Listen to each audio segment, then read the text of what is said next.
Au moment où les institutions de la République semblent être galvaudées par les pourfendeurs de la République, ces mêmes institutions peuvent compter sur le mouvement des patriotes du monde et même du Cameroun.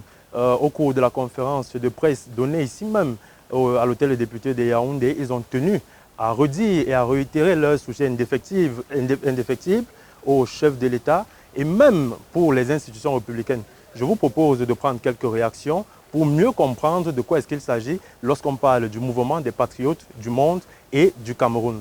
Nous voulons les rallier à la cause de la République pour qu'ensemble nous puissions travailler pour un Cameroun émergent. Parce que nous croyons qu'effectivement, parmi ces personnes, il y a des intelligences, il y a des ressources intellectuelles, il y a des ressources physiques.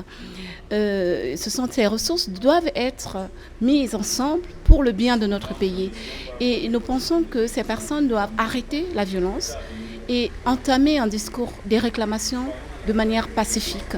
Et aujourd'hui, par exemple, c'est le discours que nous avons tenu lors de cette conférence de presse, à savoir que lors du dernier séjour du président de la République à Genève, nous avons refusé de descendre sur le terrain parce qu'il n'était pas question qu'il y ait des affrontements entre nos compatriotes, parce qu'il n'en demeure pas moins qu'ils sont nos compatriotes. On nous assimile souvent à des activistes quelquefois. Pourtant, ce n'est pas le cas.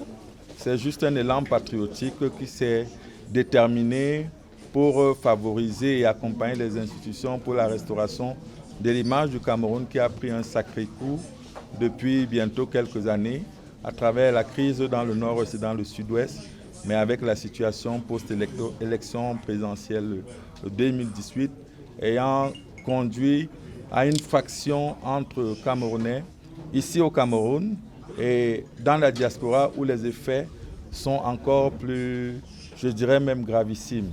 Mais avec notre concours, les choses sont en train de revenir à la normale parce que nous nous sommes déterminés, nous sommes engagés naturellement. Mesdames et messieurs, le devoir nous interpelle donc tous en tant que citoyens à mener ce combat noble de défense des institutions. Le vert, rouge, jaune devrait donc compter sur chacun de ses fils et filles sans distinction d'ethnie, de race et même de parti politique. Ahmed Donald Omolobina, Placine Vongo, Focus Média Afrique.